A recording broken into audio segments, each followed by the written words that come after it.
Please introduce yourself, your name, and where are you from?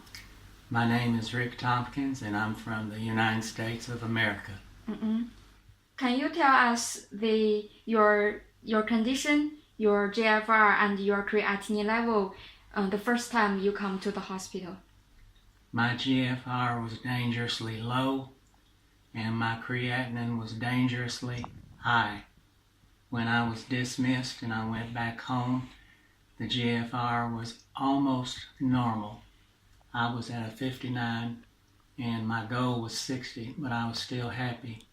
And my creatinine had gone from a 2.6 down to a 1.0, which is perfect.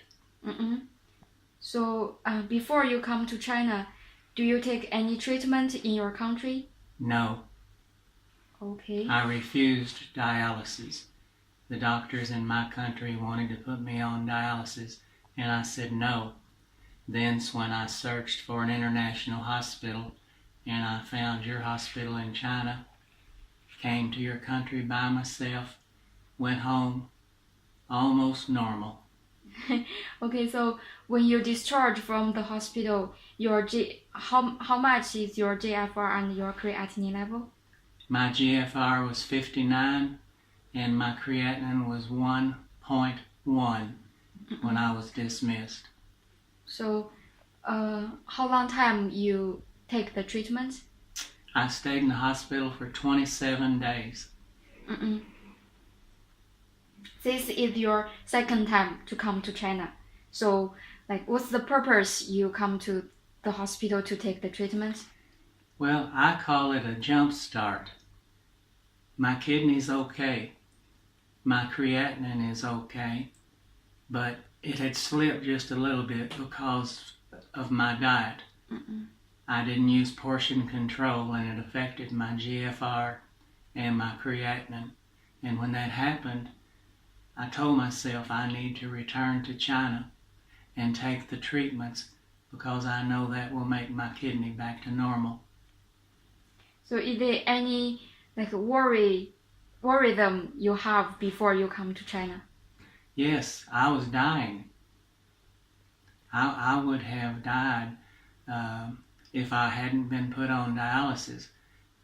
My mother was on dialysis, and she lasted about 3 months. It didn't work for her.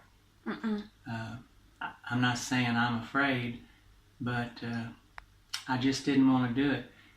And the people in your hospital, they sent me information and telephone numbers for other people that had already been in your hospital. And I spoke to them personally. And each person that I talked to told me that the hospital rate for success was very high. And that's what made me make my mind up to come to China. And I'll never regret it because my life is back to normal. So this time, do you have any advice for the Tongshantan Hospital? I recommend it highly. I don't recommend dialysis. If there's any way possible for anybody to make the trip and come to your hospital, it will be the best decision of their life because the treatments work. There's no doubt in my mind that the Chinese medicine treatments do work. I mean, if there is anything we didn't do better, do you have any advice? Like the environment of the hospital, like the room. The rooms in Beijing Hospital are as nice and as plush as they can possibly be. The walls are covered in beautiful wallpaper. The architectural design throughout the hospital is as modern as anything I've ever seen. The atmosphere in the hospital is very welcoming and warm. It makes you feel like you're at home. Okay, thank you.